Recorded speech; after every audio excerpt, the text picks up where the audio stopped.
neraka. Dia kata kau nasib mati je. Mereka fikir pasif orang yang mati. Sebenarnya orang yang fikir mati, yang ingat akhirat, inilah orang-orang yang aktif. Subhanallah. Dia makin produktif. Sebab kakinya berpijak di dunia, fikrah otaknya ni sudah sampai ke akhirat. Jauh. Kalau aku mati nanti macam mana? So dia tak kisah yang ada kat dunia yang terlepas sebagainya. Dia takut terlepas yang selama-lamanya di akhirat. Maka suntiklah kesedihan, bukan keharusan. Yang sedih hari ini orang beriman, untuk kita cari jalan, dan Allah sedang bawa kita, pimpin kita secara bertatih.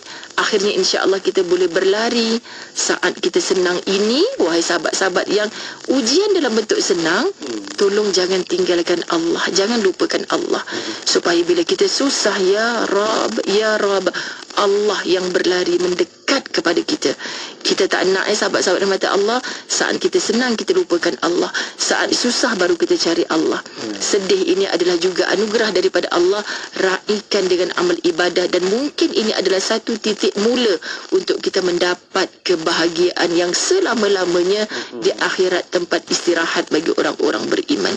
Mudah-mudahan bermanfaat. Wallahu a'lam. Amin, amin, insyaAllah. Sebab itulah kan Ustazah, kita perlu ingat selalu kan, apa yang Allah beri kepada kita ni pasti ada hikmah, ada mesej-mesej yang nak disembunyikan dekat situ, yang perlu kita dapatkan, kita cari dan bangunkan hidup ni. Teruskan bersemangat dan janganlah berpanjangan-panjangan pula nanti kesedihan kita itu kan, sebab itu bukan sesuatu kelemahan, tetapi adalah satu kekuatan yang Allah kurniakan kepada kita. Sebab itulah pesan dari para asatizah kita juga, alihkanlah kesedihan tu jadi kekuatan dan peluang untuk bangunkan kualiti hidup bersama Allah Subhanahu Wa Taala. Ustazah, rasanya nak sambung lagi ni tapi masa kita agak terhad dah. Ustazah, terima kasih banyak-banyak atas apa yang kita bincangkan ini. Semoga ada kefahaman buat kita, info yang baik untuk kita, dan satu nilai tambah kepada kita untuk lebih baik daripada sebelum ni. Ustazah, terima kasih banyak-banyak Ustazah. Doa kami untuk Ustazah semoga baik-baik dalam perjalanan tugasan dakwah Ustazah. Jumpa lagi. Banyak, Syafiq. Baik, sama. Assalamualaikum. Waalaikumsalam warahmatullahi. Alhamdulillah. Terima kasih juga kepada sahabat-sahabat kita yang terus ikuti Bola Bicara menerusi rancangan tarbiyah, dan teruskan kekal bersama juga dalam platform media sosial. Ada lagi yang nak dengarkan, hayati lagi rancangan ini, silakan. Boleh saja buat carian dalam Facebook, di YouTube IKIM, type saja rancangan tarbiyah, boleh tonton semula rancangan ini. Okey. Dan kekal bersama IKIM, banyak lagi perkongsian selepas ni. Hanya di IKIM, inspirasi Inforia Islami. Mahukan pelbagai informasi terkini? Teruskan bersama kami di IKIM, inspirasi Inforia Islami. Ayuh kita, lipat gandakanlah rezeki kita dengan menyumbang seikhlas yang mungkin kepada pembinaan Masjid Kampung Sungai Pusu Gombak Selangor di laman sesawang masjidsungaipusu.com, atau terus ke akaun Bank Islam Jawatan Kuasa Pembinaan Masjid Yusof 1416-20110-00520. Jom berwakaf. Pada suatu masa dahulu, di sebuah sekolah kebangsaan, seorang guru mengajar 30 orang anak murid di kelasnya. Ahmad Zuriat Akhlak kan? Saya, cikgu. Cuba kira 10 sampai 70 dalam gandaan 10. 10, 20, 30, 40, 50, 60, 70. Bagus. Cuba Muhammad Azlan Shah Kamarudin kira juga. Baik, cikgu. 10, 20, 30, 40, 50, 60, 70. Bagus. Muhammad Azmul Fatih pula. 10, 20, 30, 40, 50, 60, 70. Tapi kenapa sampai 70, cikgu? Bagus soalan tu Muhammad Azmul Fatih. Kini di Radio IKIM sedang mempromosikan iklan potongan diskaun sehingga 70% untuk iklan jenis Bola Bicara. Siapa cepat dia dapat. Berita baik kepada peiklan dan pelanggan di luar sana. Kini kami di Radio IKIM akan mengadakan promosi iklan Bual Bicara potongan sehingga 70% diskaun. Berminat? Sila hubungi kami segera di talian 019-650-7976 untuk maklumat lanjut. Hubungi kami segera, tempat adalah terhad, tertakluk kepada terma dan syarat. Labbaik Allahumma Baca talbiah, Mat. Iyalah Mak Su, insya-Allah saya nak ke umrah hujung bulan ni. Ya ke, Mat? Dengan siapa? Dengan Zahazan Travel. Ustaz Zahazan ada syarikat pelancongan ke, Mat? Iyalah Mak Su, ramai dah pergi umrah dengan Zahazan Travel. Ada banyak lagi destinasi yang Zahazan Travel kendalikan. Selain umrah, seperti Balkan, Uzbekistan, Baitul Maqdis, Turki dan Eropah pun ada. Ramai yang dah pergi dan sedang buat tempahan dengan Zahazan Travel ni. Macam mana nak pergi dengan Zahazan Travel ni, Mat? Senang je Mak Su. Hubungi 011-5862-9475 atau layari www.zahazantravel.com. Inspirasi, Inforia, Islam, semuanya di IKIM.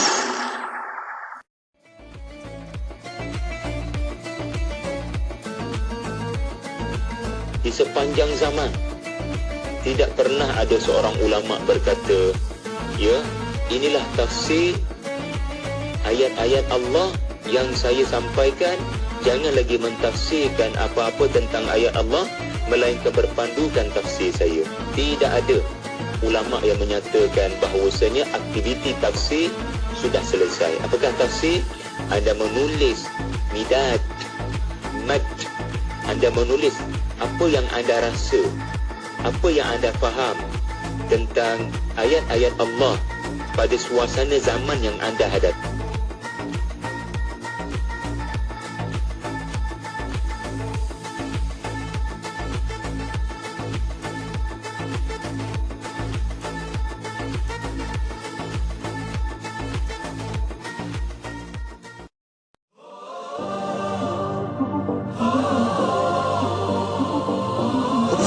Kita nak buat apa? Ada orang kan hidup dia tak tahu nak buat apa tau. Maksudnya apa lagi nak buat lagi? Tak tahu nak buat apa. Jadi untuk itu watak yang kita perlu potong adalah watak. Unggul ada pada setiap pribadi. Hidup bahagia. Kerjaya yang profesional dan perkongsian ini juga perlu diprofesionalkan kerana kita lihat bahawa kedua-dua profesion ini profesion yang mulia yang perlu dikawal sedia dan diangkat ke profesionalannya. Maka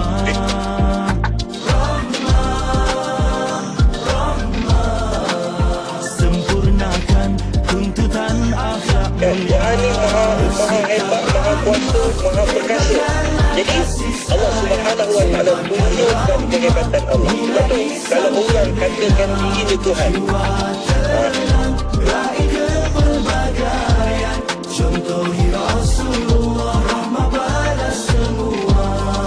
tetapi masih lagi putih, apatah lagi masih lagi buruk, masih lagi belum kuat.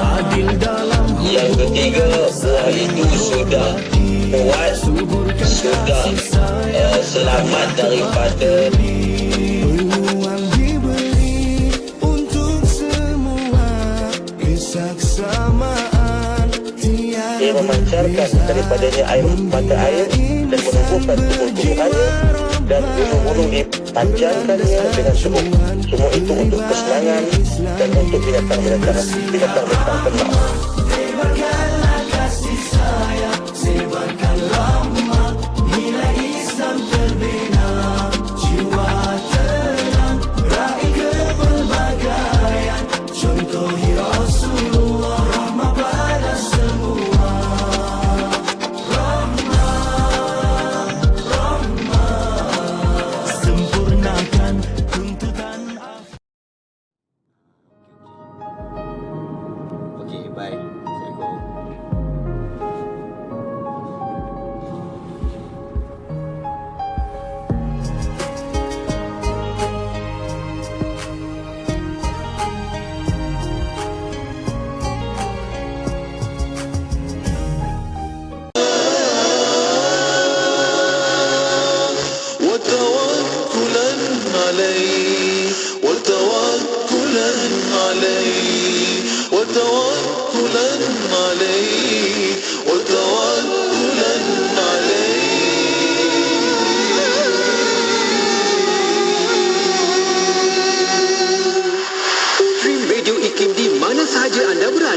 Layari laman web www.ikim.my atau muat turun aplikasi Radio IKIM di Google Play Store dan Apple App Store.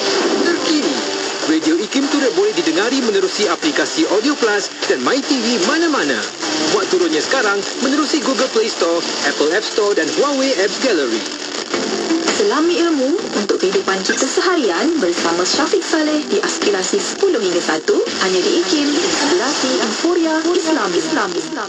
Inspirasi Inforia Islami hanya di Radio IKIM. Saya Syafiq temankan anda di pagi Jumaat ini. Apa yang anda lakukan tu semoga baik-baik saja, dipermudahkan oleh Allah Subhanahu Wa Taala. Amin amin insyaallah. Okey. Dan saya berada di Aspirasi 101. Ada yang bercuti hari ini kan. Jadi apa pun yang anda lakukan pasti kita perlu isi masa kita tu dengan perkara yang baik-baik. Kalau hari Jumaat ini banyak benda yang kita boleh buat kan. Kita bersedekah nak baca Quran, kita nak baca surah Al-Kahfi, selawat banyak-banyak dan tambah-tambahlah dengan amalan sunnah kita itu, amalan sunat. Semoga akan dapat tambah baik lagi dengan amalan-amalan wajib kita. Yang wajib tu memang kena buat kan, tapi bagaimana nak memperhebatkan lagi, memperbanyakkan lagi amal ibadah kita?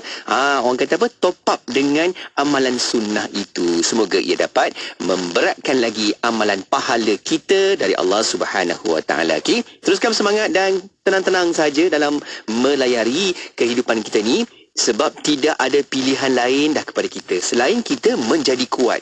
Kekuatan itu datang daripada diri kita. Penawar itu ada dekat kita, namun belum dikeluarkan kesalahan kekuatan itu. Jom cari kekuatannya dan kuat. Teruskan berdoa, teruskan berusaha untuk kita nak memantapkan lagi apa saja pengisian dalam hidup kita ini. Semoga dapat memberikan kebaikan yang berpanjangan. Amin amin. Jom kita nak berhibur seketika, nak bersama dengan Intim, lagunya Selawat Junjungan. Selawat banyak-banyak. Hari ini hari Jumaat. Allahumma salli ala Sayyidina Muhammad wa ala alihi wa sahbihi wa barik wa sallim. 24 jam sentiasa mendampingi. Indah dengan muzik Islami dan program dakwah. Allah Subhanahu Wa Taala kita melihat qada dan qadar. Dengarkan di IKIM, Inspirasi Inforia Islami.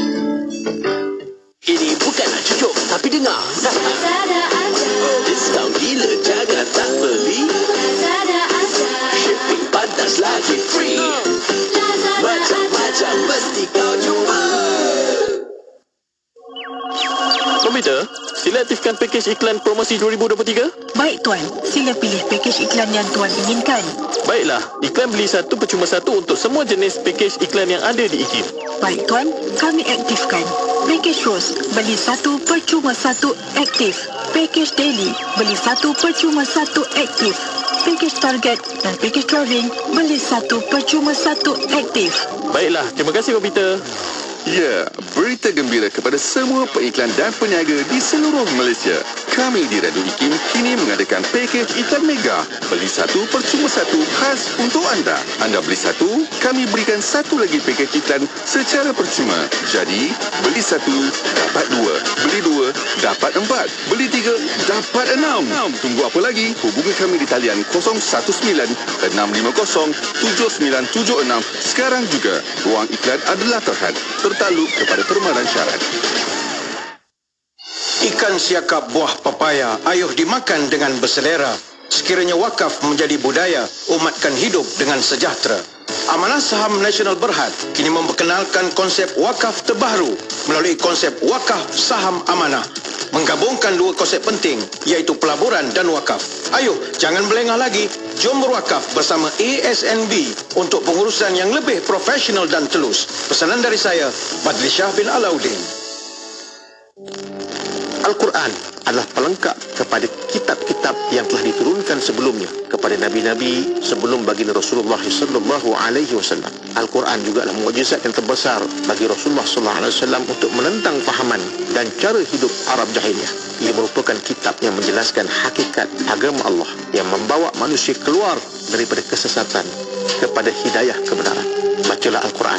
Dengannya kita akan dapat kefahaman dan seterusnya dapat kita amalkan agar kita berjaya di dunia dan di hari akhirat. Bersama Al-Fadhil Ustaz Dr. Samsul Muhammad Nur menerusi rancangan Tadabbur bersiaran setiap hari Jumaat jam 11.15 pagi hanya di IKIM, Inspirasi Inforia Islami. Allahumma salli ala Sayyidina Muhammad wa ala alihi wa sahbihi wa barik wa salim. Syukur kita nak teruskan lagi bual bicara kita menerusi rancangan Tadabbur. Okay. Dan saya Syafiq masih nak teman-temankan anda dalam rancangan ini. Jom sama-sama tonton sekarang di Facebook Live IKIM FM, juga di YouTube. Like, comment, share, follow banyak-banyak tu kan, untuk kita dapat lagi manfaatnya menerusi rancangan ini. Seperti biasa, kita nak sama-sama hayati perbincangan ilmu dengan tetamu kita, iaitu Al-Fadhil Ustaz Dr. Samsul Muhammad Noor yang dah pun ada dekat talian kita di sini. Jom nak mengalu-alukan kehadiran doktor. Assalamualaikum. Waalaikumsalam warahmatullahi taala wabarakatuh. Ya, masya-Allah. Apa khabar? Baik, sihat. Baik, alhamdulillah. Allahu akbar. Walaupun kita ni kat mana-mana kan, tapi rancangan Tadabbur kita ni memang betul fleksibel lah, doktor. Dekat mana pun tetap kuliahnya jalan macam biasa kan.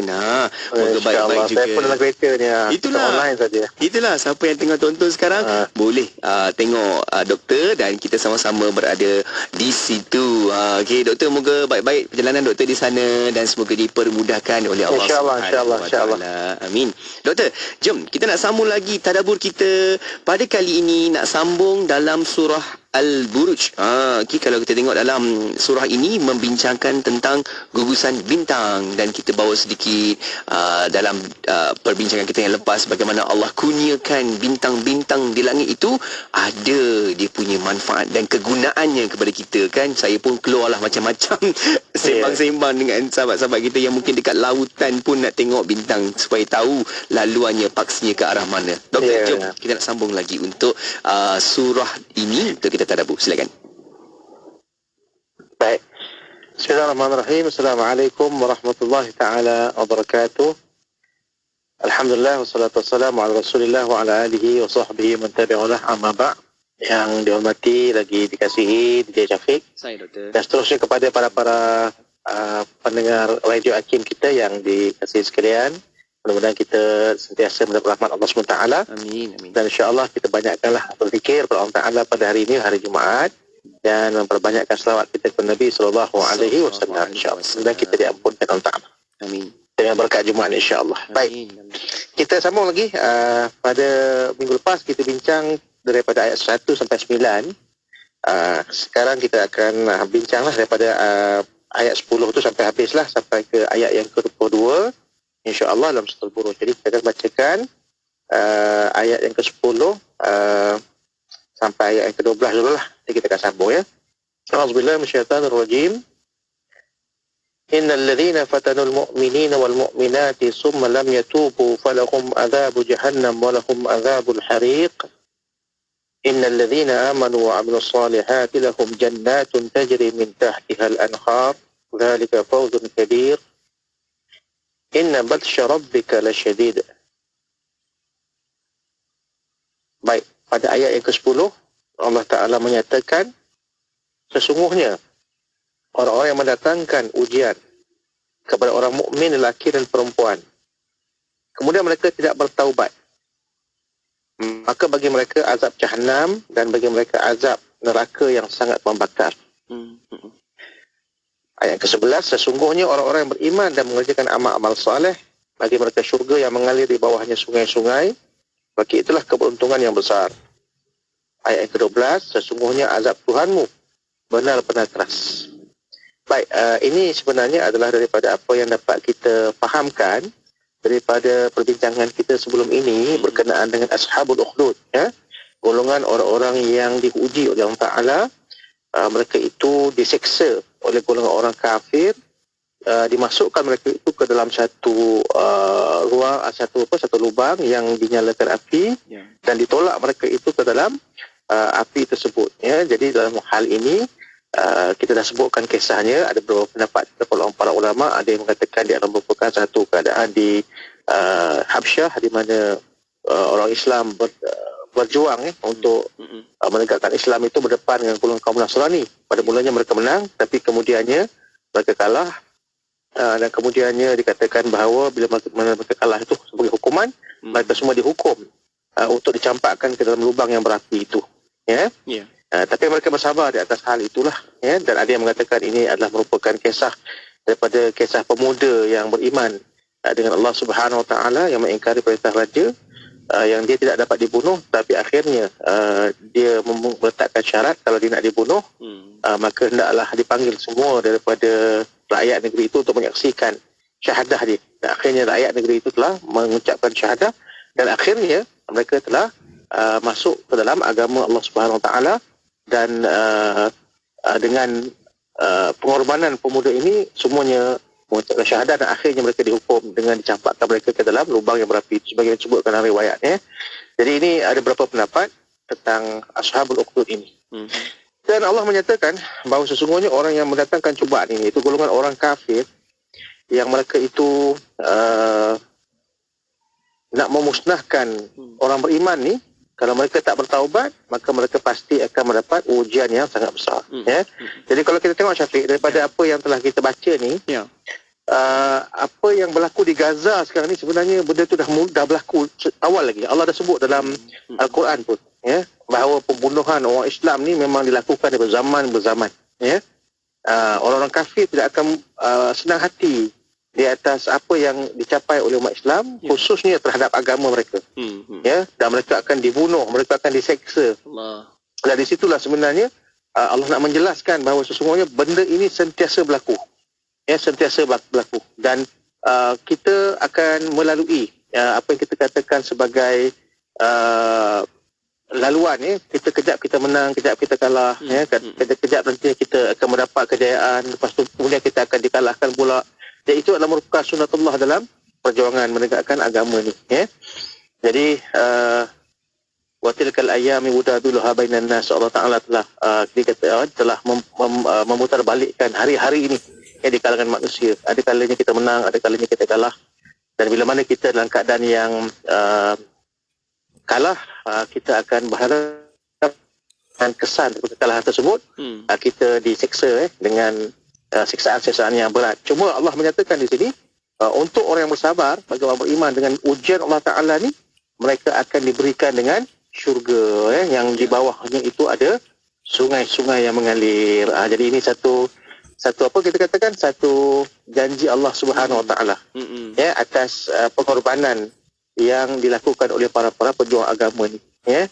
Sebab tu dalam kita nak berjuang agama ni, sebenarnya macam mana pun keadaan kita, Allah akan beri kebaikan. Kalau kita itu diasingkan, itulah peluang untuk kita uzlah. Kalau kita dipenjarakan, itu adalah masanya untuk kita bermunajat kepada Allah Subhanahu Wa Taala.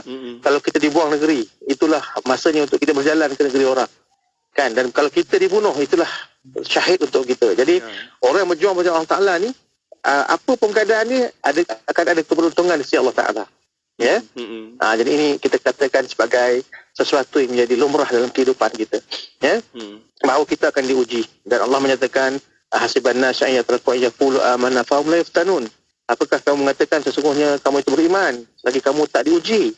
Jadi Allah Taala uji kita, ya, sentiasa uji kita dengan berbagai-bagai perkara. Ada orang diuji dengan kesakitan, dengan kesihatan dia. Ada orang diuji dengan keuangan dia, dengan harta benda. Ada orang diuji dengan anaknya. Ya, ada orang yang diuji dengan diambil negara mereka, sebagaimana yang berlaku pada sahabat-sahabat kita di Palestin. Ya. Dan semua orang akan diuji. Allah Ta'ala uji menurut kadar iman kita.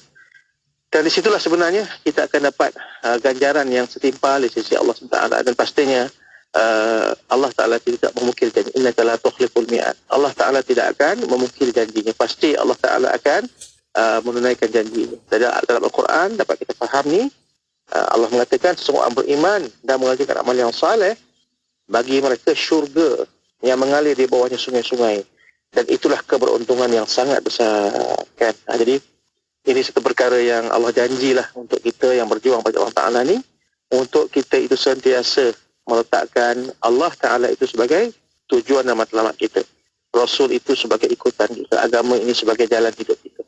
Yang mudah-mudahan kita itu selamat dunia dan akhirat, insya-Allah, ya. Dan sesungguhnya bagi orang yang kafir, ya, mereka itu tetap akan mendapat azab jahanam yang kekal membakar, ya, sehinggalah ke kita katakan ke satu masa yang tidak ada penghujungnya, ya, abadan abadah, ya. Sebab tu Allah kata sesungguhnya orang yang mendatangkan cubaan kepada orang yang mukmin lelaki dan perempuan, kemudian mereka tidak bertaubat, ya, maka bagi mereka azab jahanam dan bagi mereka azab neraka yang sangat membakar. Ya, jadi ini satu perkara yang kalau mereka tak bertaubat, Allah dah bagi peluang. Dalam ayat ni Allah bagi peluang sebenarnya. Kalau mereka bertaubat, Allah terima taubatnya. Kalau mereka tak bertaubat, azab neraka menunggu mereka. Ya. Jadi maha pengasihnya Allah, walaupun mereka dah melakukan kezaliman, tapi Allah kata apa? Allah kata kalau mereka bertaubat, maka akan ada jalannya untuk mereka itu diterima balik kepada Allah. Tetapi kalau mereka tidak bertaubat, maka sesungguhnya azab Allah Ta'ala itu amat pedih. Ya? Jadi ini kalau kita lihatkan kasih sayang Allah Ta'ala pada hamba-hamba dia. Atau pada orang kafir pun yang telah melakukan kezaliman, dosa dan sebagainya, syirik dan sebagainya itu, Allah masih lagi bagi peluang untuk dia itu sentiasa kembali kepada Allah. Untuk dia ada peluangnya untuk kembali kepada Allah. Jadi ini maha baiknya Allah Ta'ala. Kemudian pada ayat yang ke-12 Allah mengatakan sesungguhnya azab Tuhanmu benar-benar keras. Bayangkan azab Allah Ta'ala ni satu perkara yang kalau datang dia tak kira dah. Kalau dia datang pada kita ni, dia bukan kira ni rumah orang alim ke, rumah orang yang tidak alim ke, rumah orang yang buat maksiat ke. Semua kena semua. Jadi kalau kita lihatkan dalam bab ni, betul lah ayat ni untuk orang kafir, kan, untuk orang yang menyiksa umat Islam di atas kezaliman dan kekejaman mereka. Tapi kita boleh ambil iktibar, kita tadabburkan ayat ni, azab itu juga boleh kena kat kita, orang yang Islam. Dalam satu hadis Nabi SAW disebutkan bahawa Nabi bertanya kepada sahabat, bagaimanakah kamu satu ketika nanti yang ma'ruf jadi mungkar, yang mungkar jadi ma'ruf, macam mana keadaan kamu? Maka di waktu itu sahabat tanya kepada Nabi SAW, lakainun dhalika ya Rasulullah, apakah yang demikian itu akan berlaku ya Rasulullah? Maka Nabi mengatakan, wallazi nafsi biyadi, sesungguhnya diriku yang berada di tangan atau dalam genggaman Allah SWT dalam kudrahnya. Nabi mengatakan apa yang lebih teruk daripada itu pun akan berlaku. Apa yang lebih teruk daripada itu pun akan berlaku. Jadi sahabat tanya, apakah yang lebih teruk daripada itu ya Rasulullah? Maka di waktu itu berkata Rasulullah SAW, bagaimanakah keadaan kamu dalam satu ketika nanti orang menyuruh kamu membuat mungkar dan melarang kamu membuat ma'ruf. Kalau yang pertama tadi, kalau yang ma'ruf dipandang mungkar, yang mungkar dipandang ma'ruf. Tapi kali ini diperintahkan kamu untuk buat jahat. Yang ma'ruf itu ditegah, yang mungkar itu disuruh. Sahabat tanya lagi, apakah akan berlaku yang demikian itu ya Rasulullah? Apakah benda itu akan berlaku ya Rasulullah? Nabi kata, demi Allah Ta'ala yang telah memegang akan nyawaku, malah perkara yang lebih dahsyat daripada itu akan berlaku. Maka sahabat pun tanya, apakah perkara yang lebih dahsyat itu ya Rasulullah? Maka Nabi mengatakan, bi khaliftu, sesungguhnya aku bersumpah dengan Allah Subhanahu Wa Ta'ala, la utihanna lahum fitnatan fayasir al-halim fiha hairan. Allah Ta'ala akan timpakan kepada mereka ini satu fitnah, satu bala bencana yang tak pernah terfikir oleh akal manusia, yang akan menimpa orang yang derhaka pada Allah Ta'ala ini, sehingga daripada langit atau daripada bumi, sehingga kan orang yang alim di kalangan mereka itu pun mereka tidak sangka perkara itu boleh berlaku. Nampak tak? Jadi kalau kita lihatkan, Imam Al-Ghazali rahimahullah meletakkan hadis ini dalam kitab Amr bin Ma'ruf wa Nahy anil Munkar dan kitab Ihya Ulumuddin. Status hadis ni kalau tengok adalah para ulama komentar mengatakan ada kedhaifan dan sebagainya, tapi kalau kita ambil sebagai i'tibar, dia boleh kita ambil kerana kalau datanglah azab Allah Ta'ala pada kita di atas kesalahan kita, dosa-dosa kita, di atas perkara-perkara maksiat yang kita lakukan, benda yang makruf yang Allah Ta'ala suruh buat kita tak buat, benda yang mungkar yang Allah larang Allah tak bagi buat kita buat, akan datang kepada kita satu keadaan di mana Allah turunkan kepada kita azab yang menjadikan orang yang alim di kalangan masyarakat itu akan hairan dengan keadilan Allah. Kenapa? Kerana bila datangnya ujian tersebut, tak ada seorang pun terlepas, Syafiq. Takkan ada satu orang pun yang akan kita katakan boleh lari daripada azab itu ataupun bencana itu. Tengoklah dekat Aceh tsunami contohnya, dia kalau datang tu dia tak kira orang alim ke, orang tak alim ke, budak kecil ke, wanita ke, orang tua ke. Dia datang macam tu je. Dia datang dalam keadaan yang macam tu saja, macam sangat-sangat dahsyat. Dan waktu tu mengikut iman masing-masing lah. Semua orang mengikut iman masing-masing. Maksudnya mati dalam keadaan iman lah. Kalau dia tu orang yang baik, orang yang alim, walaupun dia letak ataupun dia ditimpakan azab, dia tetap akan mendapat kebaikan insya Allah Ta'ala, dan dikirakan dia sebagai syahid lah, kan, syahid akhirat. Jadi orang yang derhaka tetaplah akan terima balasannya di atas kederhakaan mereka. Jadi ini kalau kita lihatkan, Allah menyatakan inna batsya rabbika lasyadid, ni sesungguhnya azab Allah Ta'ala tu amat keras. Ambil kata amat keras, kita pun takut. Kita kat Malaysia ni pun, kalau mana kita tak ikut betul-betul jalan yang Allah Ta'ala tetapkan, banyak buat maksiat, banyak buat mungkar, Allah Ta'ala boleh datangkan dengan azab yang begitu dahsyat. Ya? Kita dulu tak pernah ada gempa bumi, Syafiq. Sekarang ni dah mula dah ada gempa bumi. Allah. Ya? Kita tak pernah ada ribut taufan, puting beliung, kan. Kalau dekat Amerika sana memang ada lah, kalau kat negara-negara barat, kan. Betul. Tapi sekarang ni angin dah mula kuat datang, kan.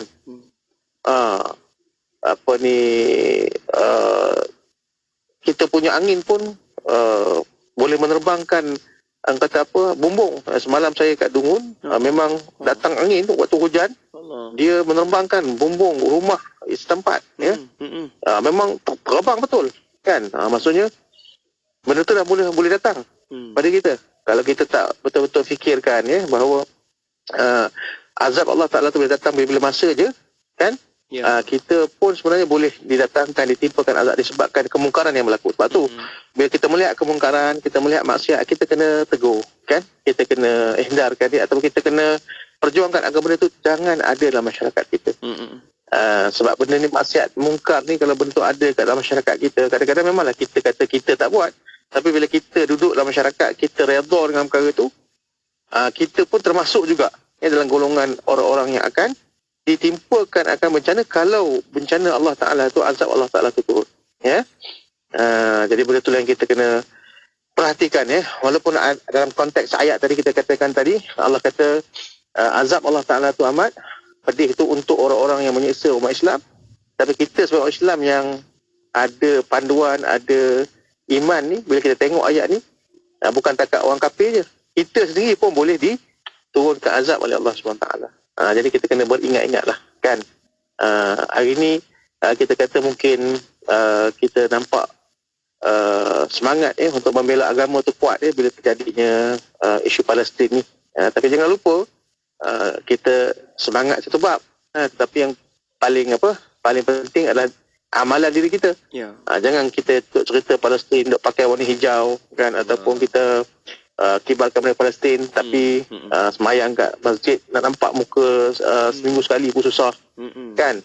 Semayang Jumaat ditinggalkan, malah kadang-kadang semayang fardu subuh pun tak tepat masanya. Jadi apalah guna kita melaungkan hal itu sedangkan diri kita sendiri tidak berada dalam keadaan yang benar, di atas jalan dan syariat Allah Subhanahu Wa Taala. Jadi biarlah kita berjuang. Kita pun kena berjuang juga, berjuang dengan nafsu lah. Mereka berjuang dengan orang kafir, dengan Yahudi, kita berjuang dengan nafsu kita. Dan kita memang sentiasa lah untuk bantu mereka, doa untuk mereka, kan. Dan hantar bantuan, apa yang kita mampu untuk kita bantu, kita bantulah. Jadi ini satu perkara yang penting lah untuk kita fikirkan, untuk kita jadikan sebagai satu muhasabah diri kita. Muhasabah diri kita, baik. Kemudian kita teruskan lagi pada ayat yang ke-13. Tadi kita sebutkan pada ayat ke-12, inna batsya rabbika lasyadid, sesungguhnya azab Tuhanmu benar-benar keras, innahu huwa yubdi'u wa yu'id, sesungguhnya dialah yang menciptakan makhluk daripada permulaan dan menghidupkannya kembali. Wa huwal ghafurul wadud, dan dialah yang Maha Pengampun lagi Maha Pengasih. Nampak tak kalau kita tengok dalam Al-Quran ni, Syafiq, uslub dia, Allah cerita pasal azab. Allah cerita pasal azab, tapi selepas Allah cerita tentang azab, Allah cerita tentang rahmat. Allah cerita Allah Maha Pengasih, Allah Maha Pengampun, kan. Nampak tak? Betul lah hadis Nabi SAW disebutkan bahawa sesungguhnya rahmatku itu mengatasi azabku, kan. Sesungguhnya rahmatku itu mendahului di atas kemarahanku, kata Allah. Jadi memang sebenarnya bukanlah Allah nak mengazab kita, Allah sayang kat kita. Allah Ta'ala ni kalau kita lihatkan sangat pengasih, Maha Penyayang, Maha Penerima Taubat, kan. Cuma di atas kealpaan kita tu Allah hukum kita, Allah Ta'ala ingatkan kita. Jadi sebenarnya kalau kita tengok usul Quran dia macam tu. Dan kita pun dengan manusia pun kena macam tu lah. Janganlah kita ni tengok orang tu, kalau orang tu dia melakukan maksiat, kita chop lah, dia ni ahli neraka lah, kan. Tak boleh lah macam tu, kan. Sebab kita tak tahu hujung akhir hayat kita macam mana. Sebab tu bila kita tengok orang kan, kita tengok orang tu, kita kena ada sangka baik. Sangka baik. Jangan kita sangka buruk pun dengan orang. Nak sangka buruk boleh, sangka buruk dengan diri sendiri. Kan? Jangan sangka buruk dengan orang lain. Sebab tu dia ada kaedah bila kita nak memandang orang ni dengan maksiat dia, memang kita kena benci dengan maksiat tu. Tapi kita benci maksiat tu lah, kita benci sifat tu, bukan kita benci diri dia. Sebab diri dia tu Allah tak layak jadikan. Tak boleh kita benci macam tu kan. Jadi macam mana cara nak tengok? Sebab tu para sarjana kita mengatakan kalau nak tengok satu benda tu, tengok ada dua pandangannya. Ada kacamata kita panggil daripada mata lalat atau mata lebah kan. Bila tengok seseorang yang melakukan maksiat dan sebagainya, kita tengoklah daripada kacamata lebah. Jangan tengok daripada kacamata lalat. Apa beza dia kan? Orang yang tengok dengan mata lalat ni, lalat kan, kita kata lalat kan. Dia masuk taman bunga macam mana pun, yang dia cari apa? Sampah. Yang dia cari apa? Sampah. Dia cari sampah lah, sikit najis lah, benda-benda busuk kan. Benda-benda tak elok lah. Bangkai kan. Itu lalat lah kan. Tapi kalau kita tengok lebah ni, dia masuk tempat dumping sekalipun, tempat buang sampah sekalipun, apa yang dia cari? Bungaan kan, benda-benda yang cantik, yang indah. Dia cari bunga kan. Dia cari bunga, walaupun tempat tu tempat sampah. Nampak tak? Jadi begitulah kalau kita ibaratkan, kalau seseorang tu hatinya baik, dia akan nampak benda yang baik pada orang. Walaupun kadang-kadang benda tu memang buruk pada orang tersebut, tapi dia cari ada sudut kebaikan. Sebab dia pandang dari mata lebah. Kan? Tapi kalau hati itu gelap, jahat, kan, penuh dengan busuknya hati tu, dia tengok daripada mata lalat, orang buat baik macam mana pun, dia akan cari kejahatan orang tu. Baik macam mana orang ni pun, dia akan cari manakah titik lemahnya orang ni dan dia akan besarkan yang itu. Ini perangai manusia kan. Jadi kita janganlah jadi orang yang ada pandangan ataupun sudut pandang lalat tu. Hendaklah kita didik diri kita menjadi orang yang melihat dengan pandangan mata lebah, yang melihat kebaikan orang walaupun orang tu tidak baik kan. Soal amar makruf nahi munkar, itu memang kita kena lakukan, kita kena laksanakan. Dalam hadis Nabi SAW menyatakan, kalau kamu melihat satu kemungkaran, naklah kamu ubahkan dia dengan tangan, kalau tidak dengan lisan, kalau tidak dengan hati. Itulah selama-lama iman. Memang itu kita yakin kan, tetapi daripada sudut hati kita kena berhikmah dalam melihat sesuatu. Jangan duk tengok benda yang buruk saja. Sebab itu melambangkan hati kita kan. Kita kena didik hati kita untuk melihat benda yang baik. Macam mana sekalipun pasti ada hikmah dia kan. Pasti ada hikmah yang berlaku, insya-Allah. Baik, itulah bendanya kalau kita lihat kan. Lepas Allah menceritakan azab Allah Ta'ala amat keras ya. Azab Allah Ta'ala itu amat dahsyat. Allah Ta'ala iringi dengan dialah yang menciptakan makhluknya daripada permulaan dan menghidupkannya kembali, dan kemudiannya dialah yang maha pengampun lagi maha pengasih. Nampak tak? Jadi ayat ni Masya Allah, dia macam memujuk kita untuk kita faham. Bukanlah Allah Ta'ala ni nak mengazab kita, bukanlah Allah Ta'ala ni nak menghukum kita, tapi yang sebenarnya Allah Ta'ala nak mengajar kita. Nak mengajar kita supaya kita ni sentiasa berada dalam keadaan yang dikendaki yang baik, dan nanti insya-Allah di hari akhir Allah Ta'ala akan bagi syurga lagi di atas didikan Allah Ta'ala ini. Sebab tu para ulama kalau kita tengok dalam perbahasan Alhamdulillahirabbil alamin, segala puji bagi Allah, Rabb bagi sekalian alam. Rabb tu kan, Allah Ta'ala tu disebut, patutnya ada sebut Allah, tak payah sebut Rabb lagi. Alhamdulillah dah sebut kan. Tapi Rabb itu menunjukkan apa? Kalau kita tengok dalam tafsiran, dia kata Rabb itu Tuhan. Tapi sebenarnya setengah ulama tafsir mengatakan Rabb itu adalah Rabba yurabbiyu tarbiyatan. Maksudnya Allah Ta'ala bukan setakat menjadikan kita, tetapi Allah Ta'ala mendidik kita. Tarbiyah kan?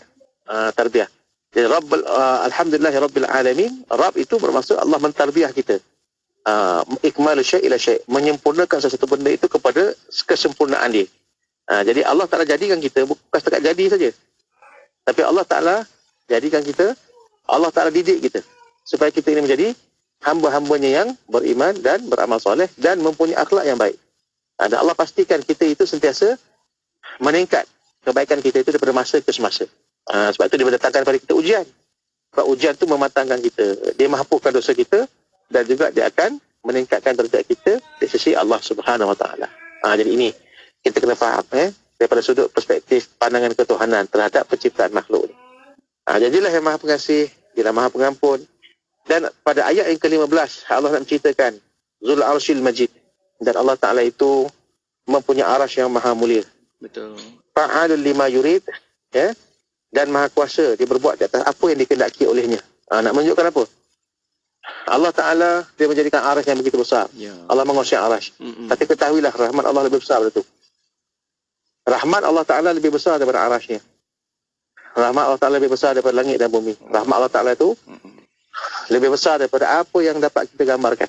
Ya, begitulah keadaannya. Jadi Allah mengatakan dekat sini, dia punya arash yang maha mulia, nak menunjukkan kebesaran dia, nak menunjukkan kerajaan dia.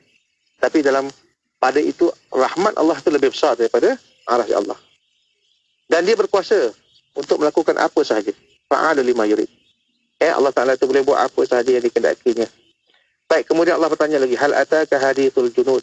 Sudah datangkah kepada kamu berita tentang kaum-kaum yang menentang? Siapakah mereka itu? Fir'aun wa Thamud. Ya, itulah kaum Fir'aun dan juga kaum Thamud. Inilah kita bicara terbanyak kali tentang masalah orang-orang yang menentang Allah Ta'ala, menentang agamanya, yang semua itu adalah merupakan orang-orang yang pasti kalah. Ya, walaupun nampak menang di dunia, tapi pasti mereka itu nanti bila mati mereka akan bertemu dengan azab Allah Ta'ala yang maha dahsyat. Ya. Jadi mereka itu siapa itu? Ya, tentang Fir'aun dan Samud ni, iaitu balil ladzina kafaru fi takdzib. Ya, dan sesungguhnya orang kafir itu selalu mendustakan. Golongan orang yang dusta itu pastinya akan menerima akan azab Allah Ta'ala, dan pastinya mereka akan berhadapan dengan kegagalan. Ya. Sedangkan Allah dalam hal ini dalam ayat yang ke-20 Allah mengatakan wallahu min waraihim muhit, dan padahal Allah mengepung mereka daripada belakang mereka. Maksudnya nampak je hebat mereka ni di dunia, tapi nanti ke akhirat mereka akan mengalami kekalahan, mereka akan mengalami kekecewaan, mereka akan mengalami satu bentuk penyesalan yang sangat panjang.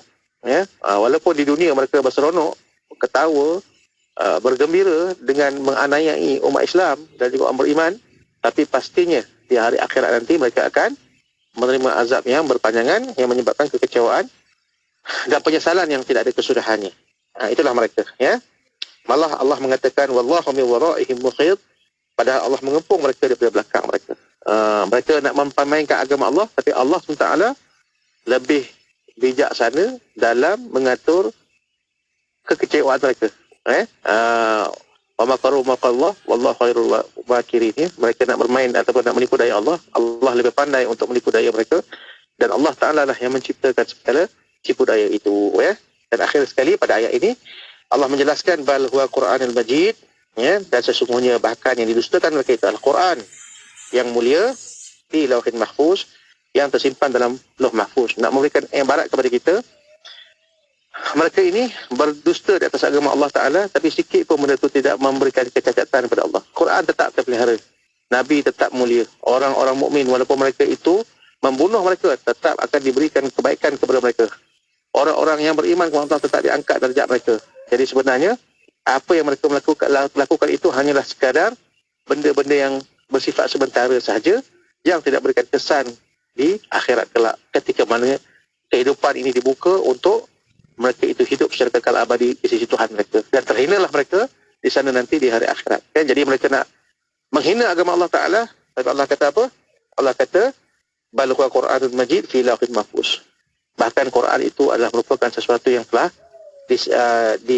dimuliakan. Ya, mereka dustakan Quran yang telah dimuliakan dan disimpan di Lauh Mahfuz. Maksudnya apa? Kamu cakaplah macam mana pun, takkan beri kesan pun pada agama ni. Yang takkan beri kesan pada Quran, tak akan beri kesan kepada Nabi dan juga orang-orang beriman. Jadi keseluruhannya cerita tentang Al-Buruj ni, kalau kita lihatkan bintang yang secara umumnya kita dapat pengajaran, panduan dalam kehidupan. Sebab orang dulu menjadikan bintang itu sebagai panduan dalam kehidupan, dan mudah-mudahan bila mana adanya cahaya di dalam kegelapan malam tu adalah panduan kita untuk berjalan menuju kepada Allah Ta'ala melalui hidayah Al-Quran, insya-Allah. Amin, insya-Allah. Kan dengan apa yang kita faham, yang kita baca, yang kita dapat lihat di sini, sama-sama kita jadikan sebagai panduan ini sampai bila-bila, dan sesungguhnya setiap ayat-ayat Allah itu yang datang kepada kita seperti Allah berkata-kata dengan kita. Itu yang perlu kita ambil, kan, seperti apa yang kita bincang sebelum ni, kan Doktor? Supaya dapat kita ada lagi kefahaman dan juga jadikan sebagai panduan sampai bila-bila, sampai hari kiamat nanti. Inilah mukjizat Al-Quran yang perlu kita pegang dan kita kurniakan, amalkan dalam kehidupan kita ini, insya-Allah. Doktor, terima kasih banyak-banyak atas perkongsian. Saya kira sehingga waktu ini saja pertemuannya untuk rancangan Tadabbur kita kali ini. InsyaAllah kita akan sambung lagi hari waktu yang sama menerusi rancangan Tadabbur pada sesi akan datang. Terima kasih doktor, semoga baik-baik di sana. Kemana arah tujuan dan turun, insya-Allah moga Allah pelihara doktor di sana, insya-Allah. Okey, assalamualaikum doktor. Amin. Waalaikumsalam warahmatullahi taala wabarakatuh. Alhamdulillah. Terima kasih kepada sahabat-sahabat kita yang terus ikuti Bual Bicara ini dan kekal bersama IKIM sebab ada lagi perkongsiannya selepas ni. Kalau yang sama-sama berada dekat dalam platform media sosial di Facebook, di YouTube IKIM, teruskan bersama-sama sebab kita nak teruskan lagi untuk bicara kita selanjutnya selepas ini. Okey, kekal bersama IKIM, inspirasi Inforia Islami. Lembah Kelang 91.5 FM. صلى الله على ياسين أحمد الهادي الآمين وآله المقربين وصحبه والتابعين وآله المقربين وصحبه والتابعين صلى الله على ياسين أحمد الهادي الآمين وآله المقربين وصحبه والتابعين وآله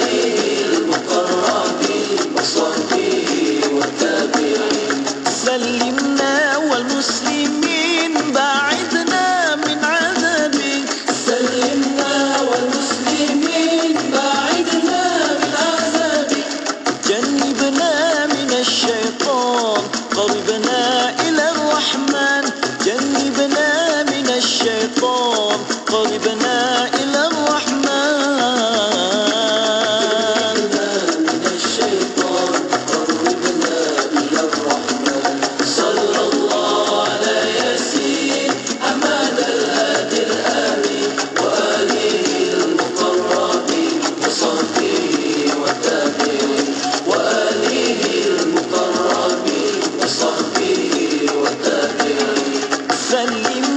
والمسلمين بعدنا من عذابك سلمنا والمسلمين بعدنا من عذابك جنبنا من الشيطان قربنا إلى الرحمن جنبنا من الشيطان قربنا إلى الرحمن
صلى الله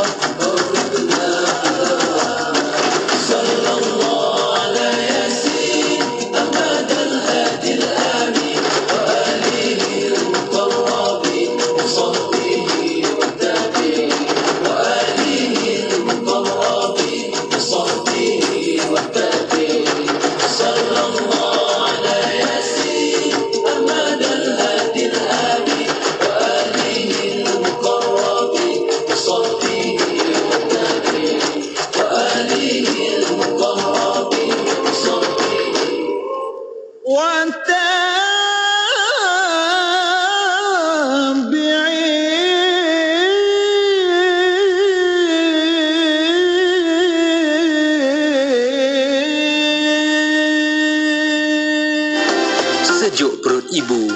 Mengalir air mata ayah apabila melihat anaknya dapat memberi tazkirah di dua tanah suci Mekah dan Madinah. Suara anak yang dijaga dari kecil kini terdengar di bumi barakah menyambung kalam Rasul dan para sahabat, memimpin hati-hati jemaah yang rindu Rasulullah dan ingin kembali kepada Allah. Ayuh anak-anak muda lepasan SPM, lepasan tahfiz dan lepasan madrasah, banggakan ibu dan ayah kalian dengan bekerjaya sebagai mutawif profesional. Sambung belajar dalam jurusan Diploma Kemahiran Pengurusan Mutawif Umrah dan Ziarah di 10 universiti awam terkemuka di Malaysia. Untuk mendaftar, layari www.pmdic.edu.my. Institut Kefahaman Islam Malaysia IKIM akan menganjurkan seminar pemeliharaan dan pengukuhan kearifan tempatan perspektif Islam pada 21 November 2023. Seminar ini membincangkan mengenai konsep kearifan tempatan dan pemeliharaannya di Malaysia serta memahami peranan dan nilai kearifan tempatan dalam kehidupan. Antara panel pembentang terdiri daripada Profesor Madya Dr. Nurul Farhana Lau Abdullah dari Universiti Sains Malaysia, Profesor Madya Dr. Azlan Abbas dan Profesor Madya Dr. Nur Zalina Harun dari Universiti Kebangsaan Malaysia, Dr. Syamsul Azizul Marinsah dari Universiti Malaysia Sabah, Dr. Mahita Sulaiman dari Universiti Sains Islam Malaysia, Datuk Dr. Abdul Muati Ahmad dari Universiti Pertanian Malaysia serta beberapa orang ahli panel yang lain. Untuk pendaftaran, hubungi unit program dan latihan IKIM 03-6204-6320 atau 322 atau daftar terus melalui laman sesawang IKIM. Layari www.ikim.gov.my untuk keterangan lanjut. Mahukan pelbagai informasi terkini? Teruskan bersama kami di IKIM, Inspirasi Inforia Islami.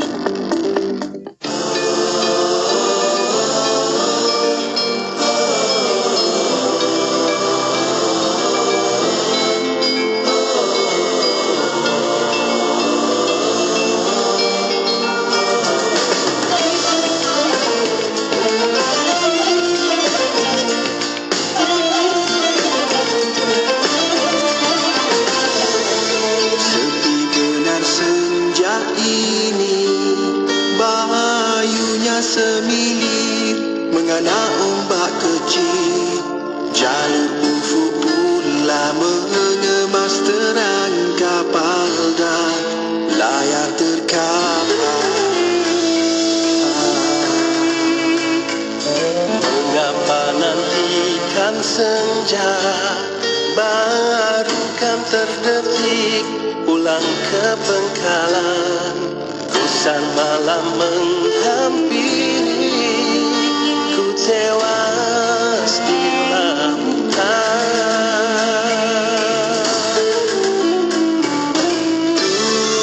Tuhan, layarkan ku ke arah cintamu, tuntuni ku menggapai redha-Mu. Timbunan kasih-Mu ku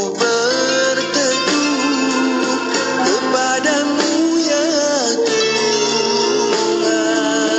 Berikan secebis keinsafan, bekal sepanjang perjalanan mencari